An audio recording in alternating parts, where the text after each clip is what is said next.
Good morning, HRC team. This is Major General Joe Calloway. First and foremost, want to say that I hope this finds you and your families healthy and well and working through these difficult times. Under normal circumstances, we'd be in Hazard Auditorium. We could get to see each other face to face. Of course, much more rewarding, and wish that was the case, but sadly for you, that is not the case. Now you are stuck with seeing Callaway's radio face in front of you. But I appreciate you taking the time to be here with us this morning. With us, and also thankful to the television studio team who gave us the technology to be able to do this and share a little time with you.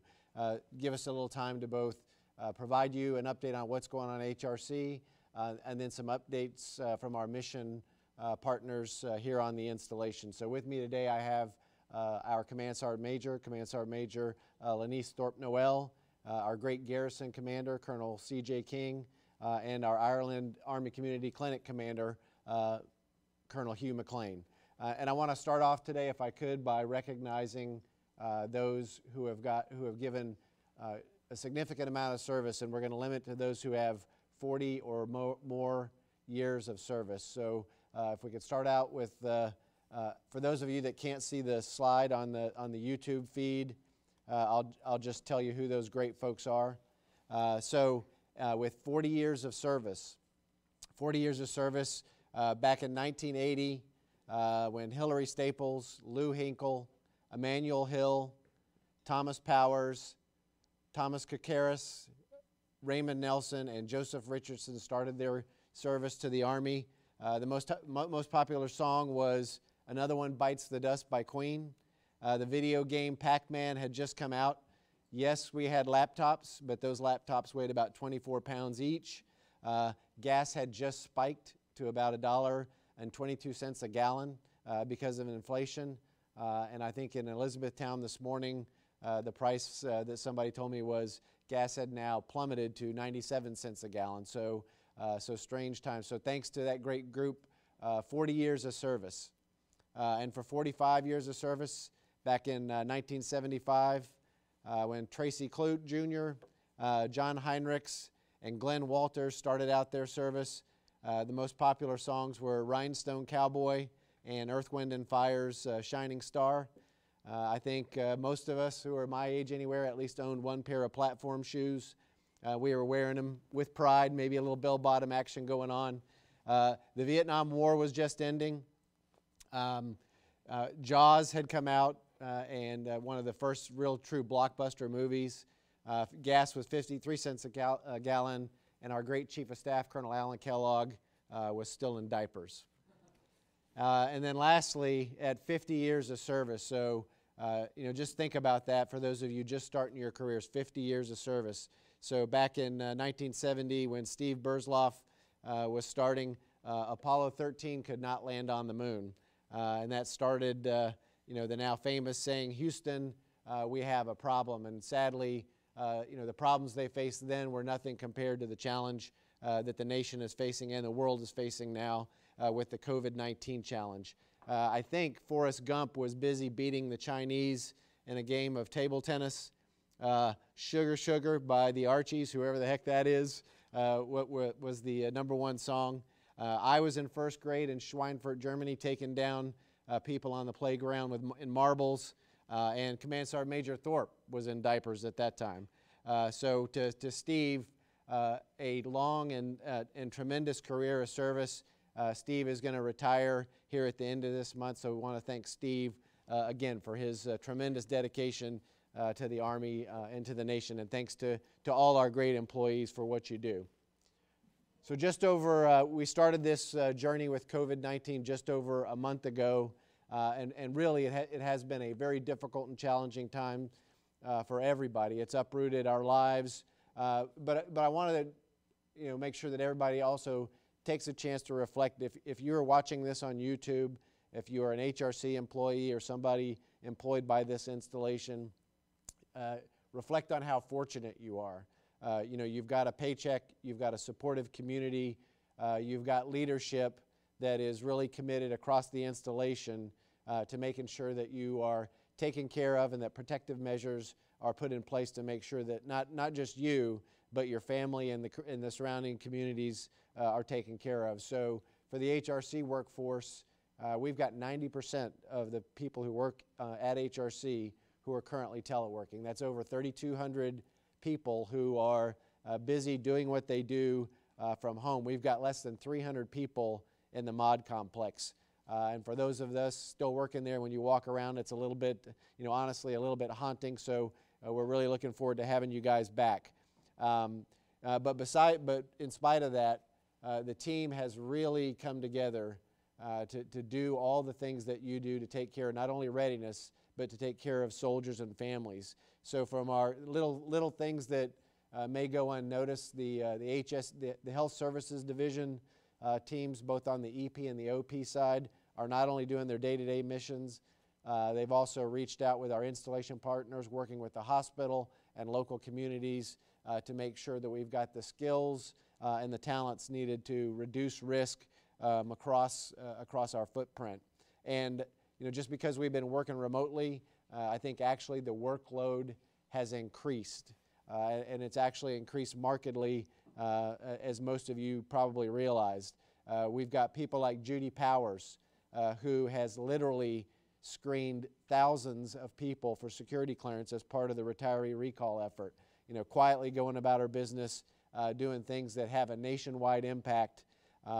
You've got Pam Williams, who is constantly helping us fight for millions and millions of dollars to make sure our IT missions continue on, and people like Toby Northern in EPMD, who from the quiet of his home office was coordinating on a very short notice the ability for a family who was overseas, who had a critically ill child, to be able to coordinate an emergency exit from this included coordination with Overseas Command, with the Air Force, and multiple other agencies to make sure that those children got back quickly and got back to Walter Reed so that they could get the treatment that they needed. That normally would have taken probably 72 to 96 hours under normal conditions, and I think with Toby's great work, they knocked that down in about 48 hours. So you don't lose sight of how important of what the little things that you're doing every day to take care of soldiers and families, not just here but around the globe. This is really the first time, I think, in history we've had a true COOP exercise to determine, can we in fact do our mission if for some reason we're forced to evacuate the mod complex. And you guys have just knocked it out of the park, and it's taken an awful lot of work from mission partners across the installation to make all that happen. So thanks for what you're doing. Again, it's been a challenge. We've had to find new ways of doing business. You found ways you figured out, how do we remote in, how do we get access to all the tools we need to do our day-to-day business, new protocols about how we conduct meetings. We're being very careful, no meetings with more than a couple people in a room, and everybody's found a way to pipe in, either using social media tools or other automation tools. You figured out how to do FaceTime and maybe house party with your family so that you can stay in touch with your extended family. Again, countless things that you guys are doing to try to overcome the changes to your life. But I'd also ask that you, while you're doing all that, take a chance to step back and reflect on what's really important in life. The small things, taking care of your family, and the simple pleasures.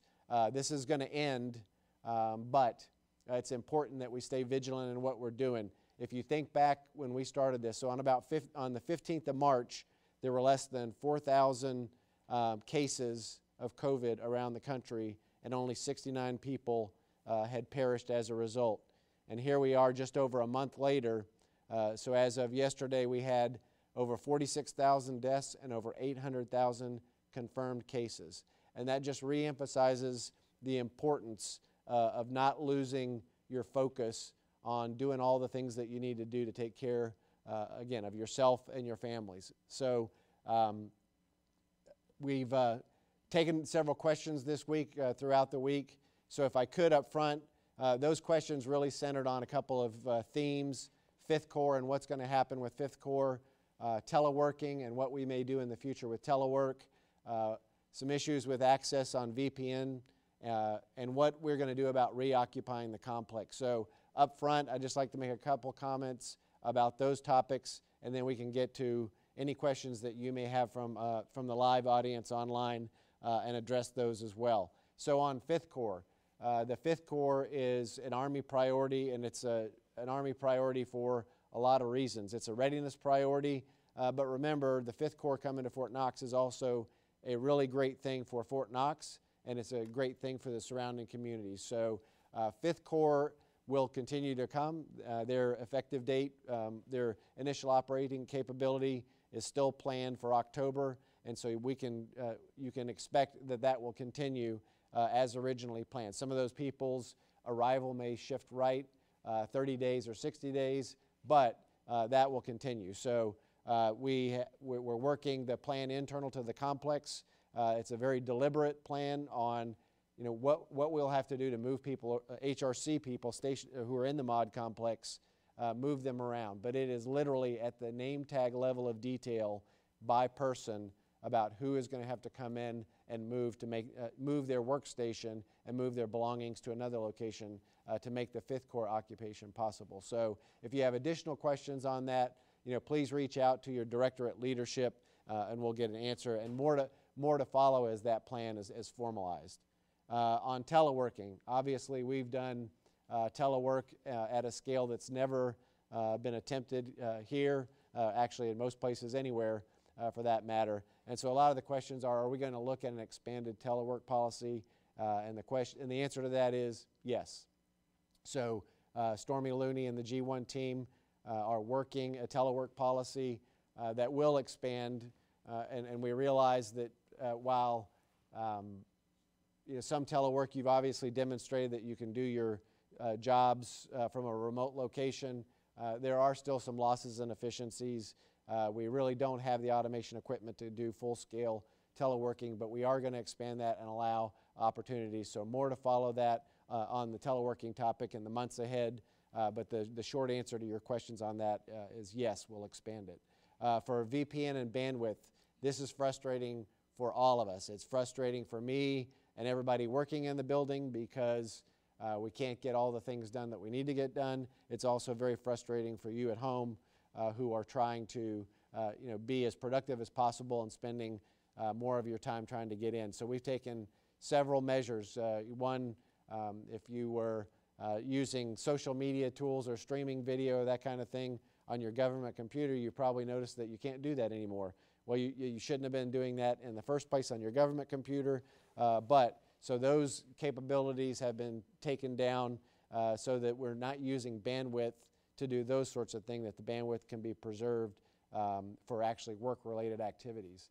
Also we've expanded our bandwidth at the installation level, so that's gone from 1 gigabyte a second to 2 gigabytes per second. That is what normally a large installation would normally have, 1 gigabyte per second.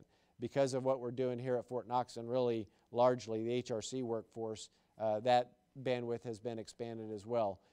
We've ordered what they call a concentrator to make sure that we have the most up-to-date equipment so that you can get VPN access, and the Percens D team has also done a number of things with recoding Citrix applications and trying to get efficiency. So you should have seen that improve here markedly over the last week, and you'll see additional improvement as we bring the concentrator online to give you additional access.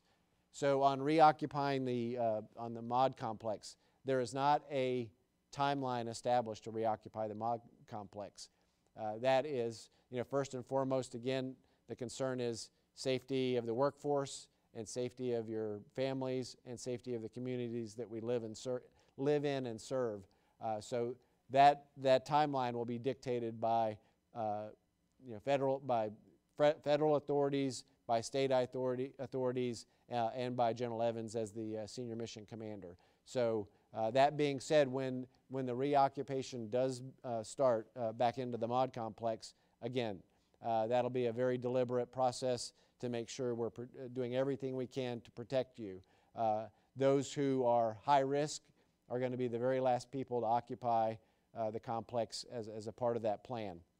So there's nothing written in stone about how, when, who is going to occupy the complex, but again, a formal written plan is in the works, and we'll have that out to you shortly. I'm really very encouraged to see what we're doing as a command. We've started significant planning, not just with us, but with Army Materiel Command, Installation Management Command, and also the major commands on warm starting the PCS season. So we have about 60,000 people that typically move in a summer, and they typically move between May and September are the large months. That window is now compressed. So we're working very closely with Army senior leadership and again with mission partners that actually make that happen to ensure we do so in a deliberate process to start the PCS moves again, with the idea being that we would like to reset the force and establish readiness to the maximum extent possible, but also give predictability to soldiers and families about when they're moving. So more to follow on that as those things start to unfold. You guys gave us your telework photos, so we had about 200 folks give us their home office photos. Those were great, and I think you may have seen the award winners from that. And you've also got the HHC team is also doing a great job of reaching out and giving resiliency ideas. So again, this goes back to the idea of just because you're social distance doesn't mean you need to isolate yourself. So again, reach out, stay in contact with friends and neighbors, even if that is virtually, and then and also do the things that you need to do to take care of yourself. Get out and take a walk. Go out with your families and play. Do all the things that you would normally do. Chaplain Beganic is available for those that you may need some help in the spiritual realm. So please don't ever hesitate to reach out to him should you need that. And remember, we're all in this together. Again, it is a difficult time. We've all uprooted and changed our lives. So again, continue to stay focused and get through it. I'm also encouraged about some of the other things that are going on. You may not be tracking all this, but the great team in Reserve Personnel Management Directorate has reached out to over 800,000 individual ready reserve and retiree members to try to bring back on active duty the AMED professionals we need to help in the COVID fight. And this isn't a local issue. This is a nationwide issue. And again, we had about 27,000 folks volunteer. About 4,000 of those turned out to be medical professionals. And so we have really just started what will become a small bow wave in the number of AMED professionals that are coming on to help with the AMED fight. As I mentioned earlier, our AMED team is helping with the installation medical team to try to make sure that you're safe and get the care you need, and ensuring that the high traffic areas in the building, again, 300 people, so we don't have that much of an issue with that.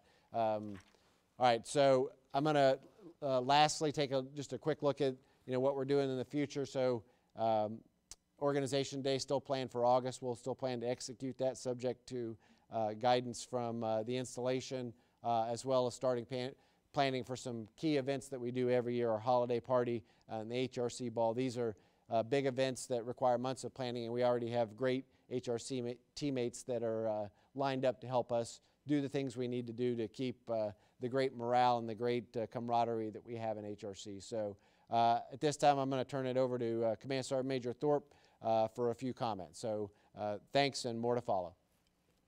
Good morning, HRC. How are you doing? I hope everyone is well, including your families are well. I think you will agree with me that we are operating in an environment today that is different and unlike any other environment that we have operated in. But I will tell you that I think we are doing great. You've been prompt on doing things, and you're rowing hard, and it's been recognized, and we thank you for doing that. We ask you to also know that we're going to do this together and get through this together.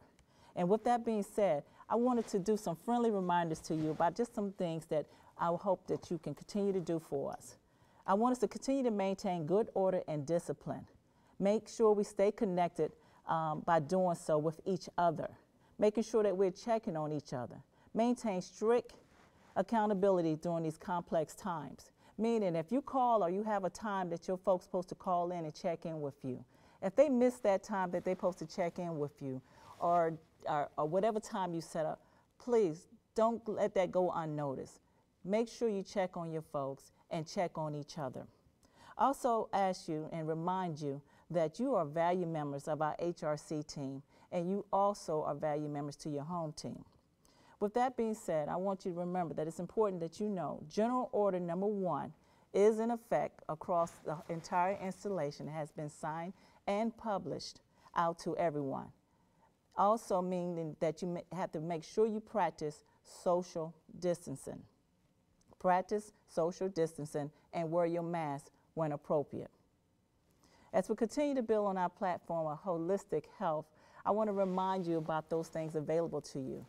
Right now, the First Sergeant and the commander of our HRC command team, company command team, has published an R2 Healthy at Home program that they have already sent out for April, all the classes in April that we have.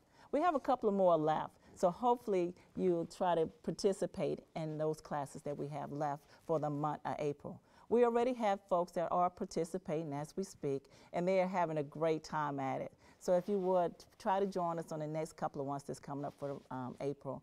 But May is coming, and we have a whole nother calendar full of classes that they have put together. So look forward to that coming out and getting published real soon. I also want to tell you about another resource. I learned about this other resource yesterday. It's with the Army Resiliency Directorate.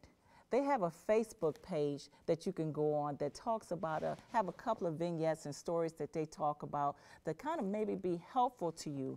I actually tuned into one yesterday, and it was optimism is a skill you can learn. It was really interesting. So I encourage you to go and take a look. It's on a Facebook page. Again, it's the Army Resiliency Directorate Facebook page, and it has a lot of resiliency videos for you out there that just in case you want to take a look, it might be something that might be helpful to you to look into.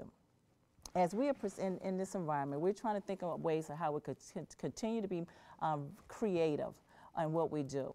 So we have our leader development that we are trying to make sure we're able to continue to do. We did a Sergeant's Major's call last month, and it really had a great turnout. It actually was a teleconference, and I think it was a really good turnout with an exchange of conversation. But we want to continue to build on that by extending out to have an NCOPD, a Leader Professional Development Forum for our rest of our NCOs. And we're going to do it by grades. We're going to do it by Master Sergeants for one, then we do E7s, and then we'll do E6 and below. So look for those dates to be published. G3 is working the calendars and hashing that out for us. So we look forward to having those conversations with you and opening up those lines of communication for professional development.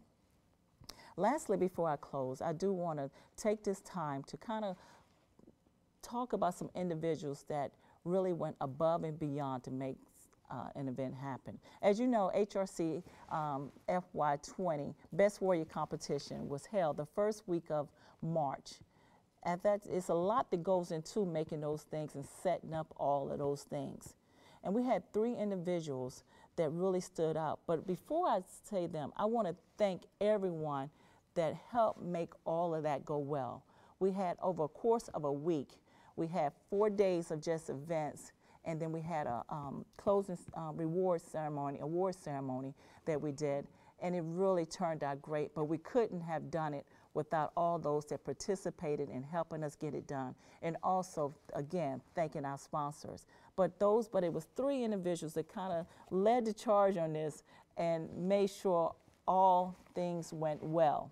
And those 3 individuals are, and they are receiving, on behalf of the Commander General and myself, they are receiving an Impact Award, at AAM.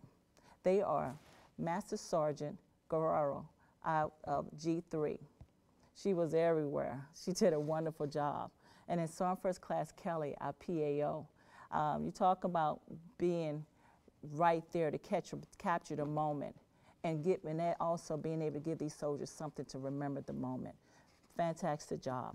And then finally, our Sergeant First Class Lenhart out of EPMD. And as you know, last year he was the winner last year for our competition last year for the NCOs. And if you didn't remember who the winners were, let me tell you real quick. The winners were for the NCO of the year for the Best Warrior competition was Staff Sergeant Egan, and then the soldier was Specialist Castillo. So just when you see them, give them a round of applause and just let them know how well they done. I thank you for your time, and I just want you to remember, you're never alone in none of this. We are working together and rowing in the same direction together. And if you ever need anything, come on in there. Thank you again so much for what you have done to make sure that we are able to do what we do. Now I'd like to turn it over to the mic over to Colonel King. Thanks, Sergeant. Good morning, HRC, and sir, thanks for the opportunity to come and dialogue with HRC's workforce. Really just want to provide updates on 4 general topic areas, and if there's time left over in the end and you have questions, I'm happy to answer those. The first topic area is COVID-19, which have already been touched on a little bit. Get a lot of questions in terms of the HPCon level, and what I'll tell you right now is we remain at Charlie. Those of you that use Brandenburg Gate or have seen Brandenburg Gate or maybe watched the other town halls from the senior commander, you'll know that we're postured right now to elevate to Delta if the requirement comes, if conditions warrant that. But with that said, we're also working plans right now to de-escalate or retrograde back to Bravo. So again, there's no trigger to move to Delta, move to Bravo at this point that's been identified, but prudent measures are being taken to ensure that we can do so if the requirement emerges. In terms of PX and commissary, those of you that have filtered through there have seen the changes there, and really and truly, despite initial friction in the very early stages of this in terms of implementing policies, I will tell you things over there are smooth. Shipments to the commissary have actually increased. There are still some items that they're struggling to get in, but for the most part, this has actually been good for our commissary in terms of shining a light on it and trying to get the right set of goods in here to support the population. Really incredible work from the folks that work over there, not only in the PX, the commissary, but the barbers, the vendors that are over there. Those of you that use those facilities, I'd invite you to thank those people because truly they're on the front lines of this thing. As you know, masking is required in both of those facilities and social distancing is in effect, so appreciate your efforts to comply with that. In terms of Brandenburg Gate, and I'll talk that specifically for the HRC workforce, to be honest, that the outbound hours at Brandenburg Gate really exist specifically for you, given the number of folks that use that thing. Right now, as you know, at Charlie, we're closed down to outbound traffic, except for during typical hours. What I will say is that when we retrograde back to Bravo, we'll go back to normal hours and procedures there. So again, no trigger for that right now, but the move to Bravo will do that. And then finally, many questions about Old Ireland, particularly from the retiree community. Some of you may have seen data streams about what's happening there. What I'll tell you right now is we have the cleanest hospital that's slated for demolition right now. At one point, we prepared to potentially stand that back up specifically to address COVID-19 patients, either from the training population, which may or may not have been on base, or from a discus scenario. As of right now, the Army has made the decision to stand pat. So while decommissioning on that facility has paused, right now it's still scheduled for demolition. Moving on to the second topic, 5th Corps, and I'll really only echo a few of Major General Calloway's comments. I thought he covered that topic thoroughly. What I will say is this is through an installation perspective, particularly for facilities, we acknowledge the fact that a portion of HRC is being consumed specifically for 5th Corps. Cannot thank the organization enough for the cooperation they've displayed in enabling that to happen. You know, this is not an easy move. It's not it's a very complex move, but with that said, the cooperation has been incredible throughout. Despite COVID-19 and what you would think would slow the timeline, we're largely still on schedule. The projects are happening. So again, a lot of that is the result of the excellent contractor workforce that are working those projects, but much of it is due to the flexibility of the HRC workforce in terms of being able to come in, move their stuff when there's a trigger to do so, and allow that work to continue. So thank you for that. In terms of installation services, don't get a lot of questions on this from the HRC workforce, so I'll be rather vague here, but happy to take some questions. In terms of our MPD, ID cards, DEERS, soldier readiness, and transition services are still open, although like your workforce, the majority of our folks are teleworking. What I can tell you is that we can provide telephone numbers for all that stuff. I won't take up airtime right now to provide those individually, but for the most part, all those services can still be provided. Just call for an appointment and they'll hook you up. For the transportation office, we can schedule household good moves for approved ETPs to move early and after published stop move dates right now. And we'll give you a number for that to call because I know there's been many questions about that. For an appointment, if you fit in one of those categories, it's 502-624-2037. And then finally, for MWR events and facilities and CYS services, all those services are closed right now, but again, we're postured, we're planning to reopen, so there's triggers set. In some cases, there's very short flash to bang required in order to open those facilities back up. So hopefully we'll get the opportunity to do that. Those of you that have some time on your hands, hunting, fishing, golf, all open, and encourage you to participate. And then finally, the last topic, Fort Knox news generally. Battle rhythm events that we do at the installation level, such as the Real Property Planning Board, we're trying to keep those types of events on battle rhythm. We acknowledge we can't execute face-to-face as we normally would. Therefore, we're looking to go virtual or by telephone, but we need to keep those events, do routine things routinely. We need to continue to do those things. And then finally, support the Army priorities. I'm gonna give a list real quick of things that Fort Knox has been considered for. This is not unique to COVID-19. Constantly, because of the capacity here and the flexibility of Fort Knox, Army leadership looks to Fort Knox to be able to take these types of missions on. You know, CST is something we get every year. The decision on that is set for 1 May, whether it will come in some capacity or not. The training base expansion to potentially take on a basic combat training audience is still being considered. We're always in the conversation. As you know, we hosted BCAP last year. There are other senior level opportunities that Fort Knox is being considered for. MFGI is still a thing. It's still something we're planning against. After COVID-19 is over, that will become a primary focus to prepare for that and a host of others. So again, Fort Knox, very flexible installation, ton of capacity here, so good stuff. With that, I'll turn it over to Medic. Good morning, General Calloway, Sergeant Major Thorpe Noel, staff of HRC. Thank you for inviting me here to speak to you about the changes that are going on in MEDAC and COVID-19. I'm joined by Dr. Jim Stevens, who is off camera, who will be available to answer questions. I want to, same with, as Colonel King, I want to talk about 4 subjects. So under COVID-19, the first case of COVID-19 in Kentucky was on 6 March. And then on 25 March, the first case occurred on Fort Knox. Now, the scary characteristic about this virus is the speed of its transmission. But the enemy is easily defeated if you follow the CDC guidelines: 6 feet apart, wearing a mask, washing your hands, cleaning frequently, and if you're sick, stay at home. Why is it being transmitted so fast? It's being transmitted so fast because there is no herd immunity. Much like the flu epidemic of 1918, we have not been exposed to this virus. And so our bodies have not been able to build up defenses. But I can say, and very proudly, that the partnership between MEDAC and the Fort Knox community has yielded great results. We only have 6 cases, 6 positive COVID cases on this post. But and we believe that we have reached the peak with respect to the number of cases. But as restrictions are relaxed, we go back to church, we go back to school, to the family gatherings, there will be a second spike because there will be increased exposure. Please remain vigilant with the social distancing so that we can decrease exposure. Let's talk about what's going on inside of MEDAC, because our safety is important. I have 2 jobs. One is to ensure that I have the capability, the medical capability, to treat the Fort Knox community.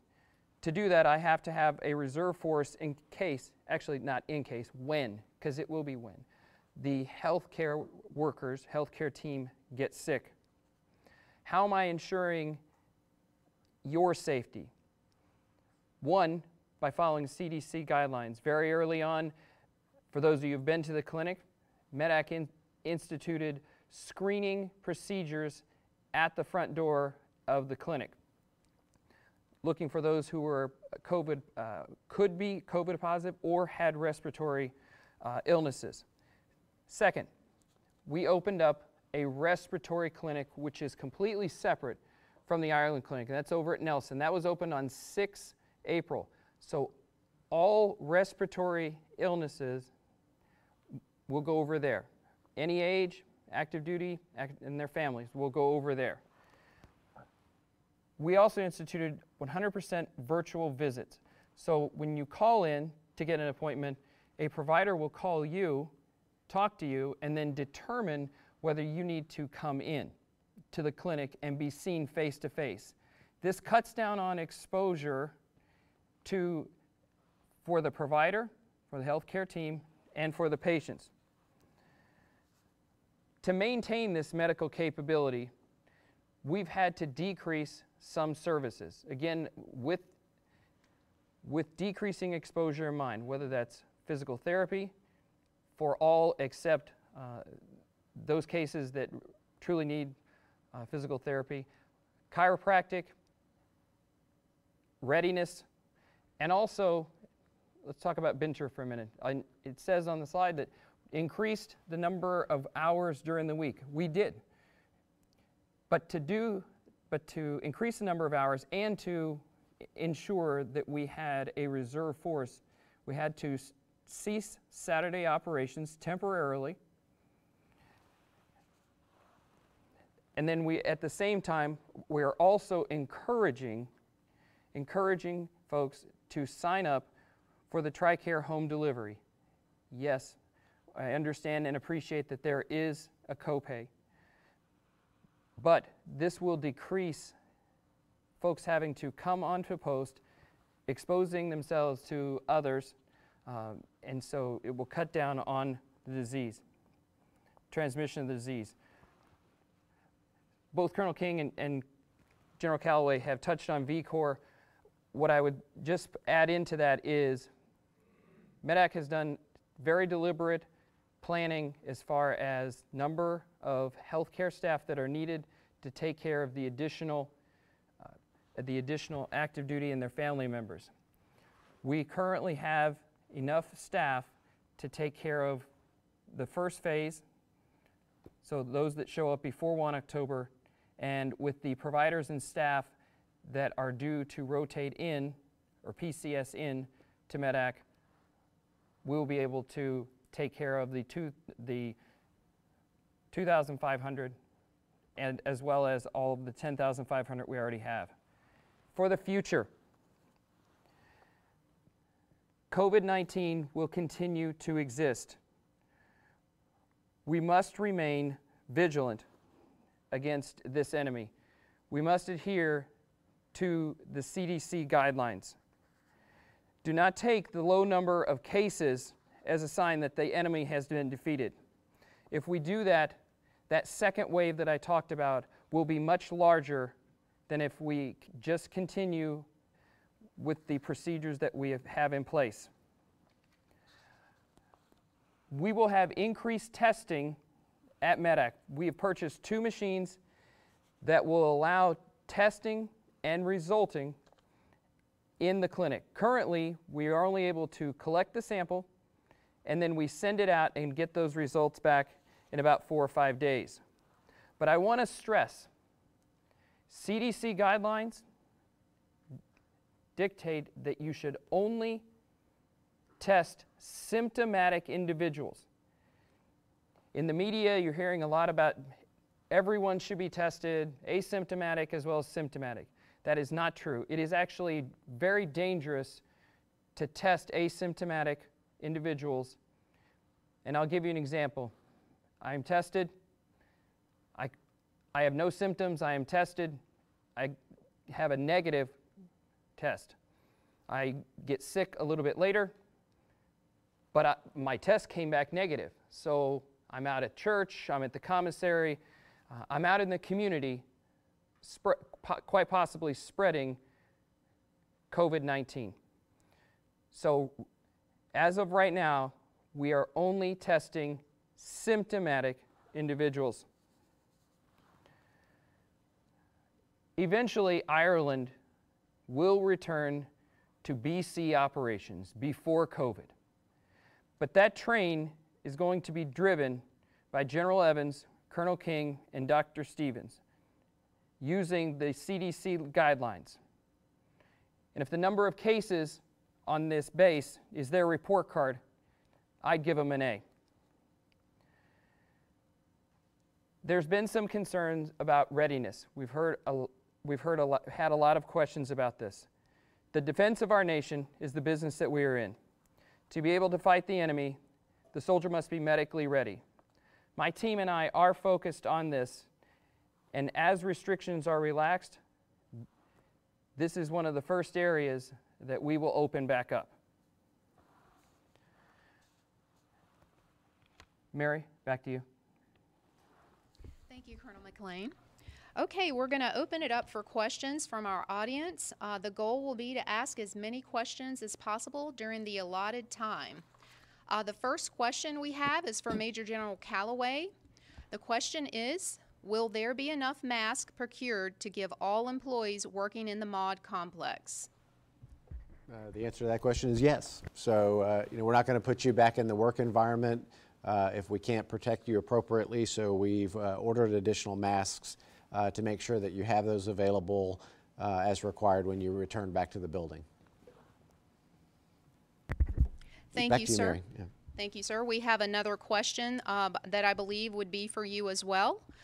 The question is, in addition to high employees returning later, will consideration be given to employees who have high-risk family members in the home? Well, Mary, first of all, I hope we don't have any high employees returning, but for our high-risk folks, the answer to that is yes. So, if you are over age 50, over age 60, or you're in any risk category, like if you have compromised health, the answer to that is absolutely. If you are concerned that somebody in your chain may not be aware of a high-risk situation, please reach out and make sure they know. That includes if you have a family member in your household who may also be at high risk, be that a dependent, a child who has got some sort of illness and is compromised, or just an in-law or a parent who lives with you who may also be older. Again, reach out, make sure we know that. All that will be considered. And again, those are going to be the last folks that we return back to the complex, again, to minimize your exposure to any risk. Back to you, Mary. Thank you, sir. Colonel King, sir, I believe you've already touched on this question, but we did receive a question about CST returning. They want to know if they're coming back. Yeah, so the decision on cadet summer training is to be determined, and I want to be very careful. I don't want to get out in front of our senior commander, Major General John Evans, who commands U.S. Army Cadet Command on this, in terms of what I think is going to happen, because to be honest, I don't know. My understanding as of right now is that Army senior leaders are still considering whether or not to push CST here this year or not. And that when I say Army senior leaders, I'm talking at the Sec Army and CSA level. So the decision is off this installation. But they're considering it, and I believe the next decision point on that is 1 May. I don't know that will be the trigger to say yes or no, but that's the next time it will be considered. And back to you, Mary. Thank you. The next question is for our medical team. Does HRC report COVID-19 cases and test conducted numbers to one of the Kentucky counties? Thank you. This is Dr. James Stevens. And yes, all of our reporting does go to the local counties, whether it's Bullitt, Meade, or Hardin, whichever county that person may live in. If they're off post, it will go to their local county, even if it's Jefferson or other areas of Kentucky. If they are on post, it goes to the county in which they reside. Thank you, Dr. Stevens. We have another medical-related question. The question is, big thanks to all of the medical personnel putting themselves in harm's way to ensure our soldiers and civilians are being taken care of. There's another question that says, the hardship is not... Stand by.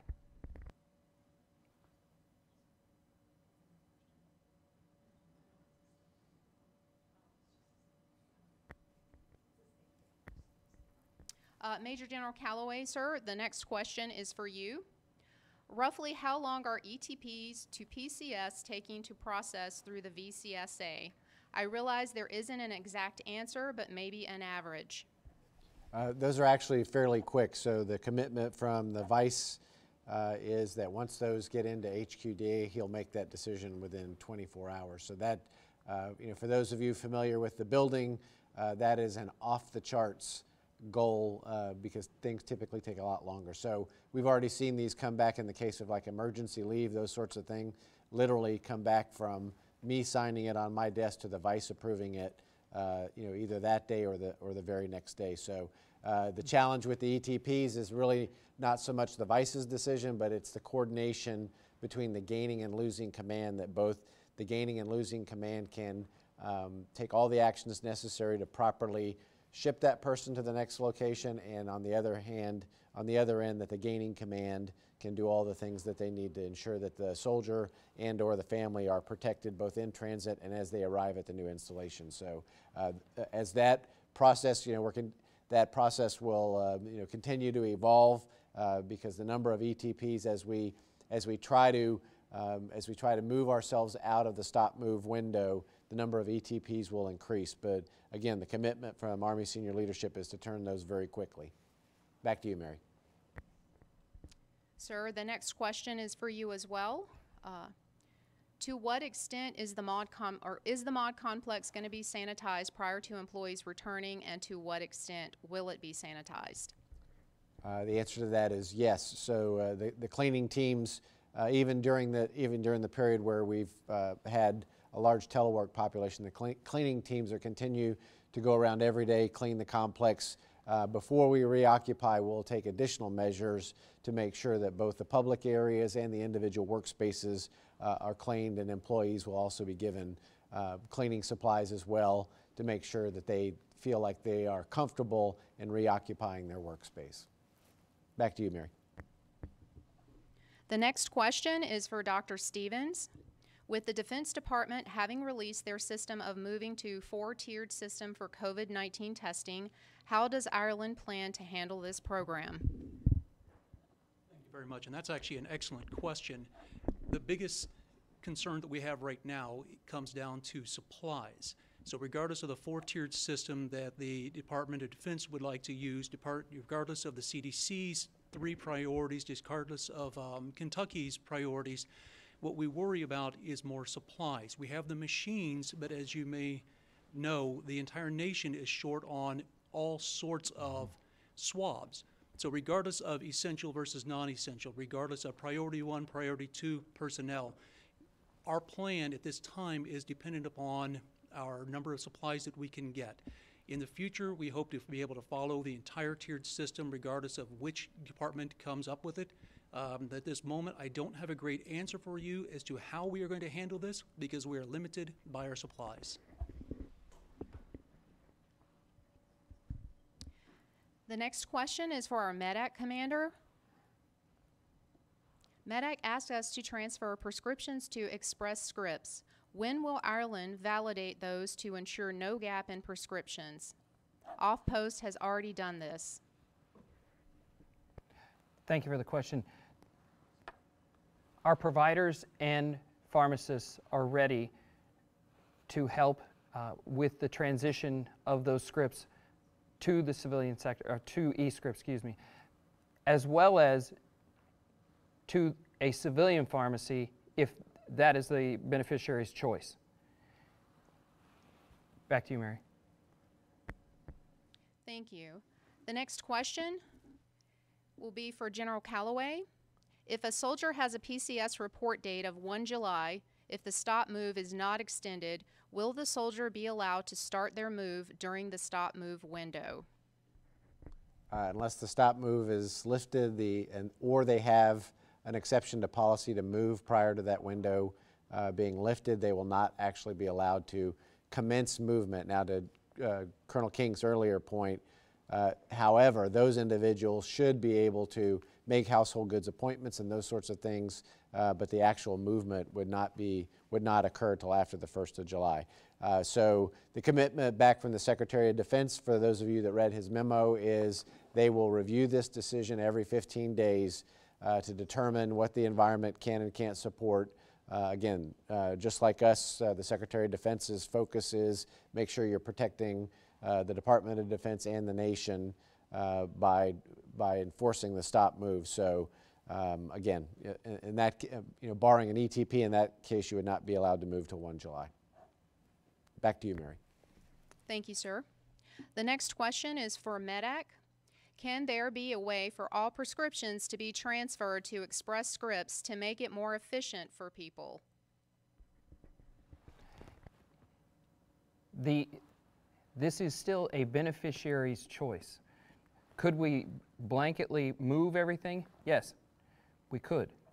But I'll go back and say it again, it's still the beneficiary's choice. Some beneficiaries want to come on to Fort Knox, want to go to Ventura, because then they go to the commissary, they go to the PX, and other places. So it is still, and which goes back to the last question I had, it's the beneficiary's choice, but the providers and the pharmacists are ready to assist in that transfer. Back to you, Mary. Thank you. The next question is for Colonel King. What will happen for dual or single parents if we are scheduled to return back to work and the daycares are not open yet?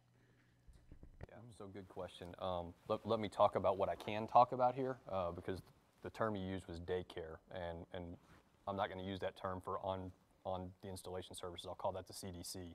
If you're talking about off-post daycares, that's a separate thing. For the CDC, what I'll tell you is that we've got about a 4-day flash to bang.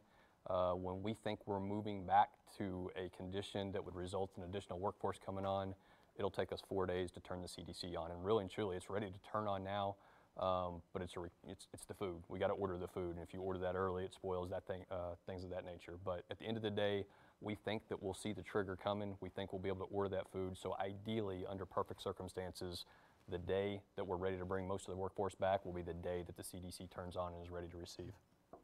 Back to you, Mary. Thank you, sir. We have time for one more question. This question is for General Callaway. Sir, is it possible to develop a consolidated HRC strategic message that speaks to the efforts and initiatives working in all of the directorates in support of all COVID-19 guidance, both internal and external?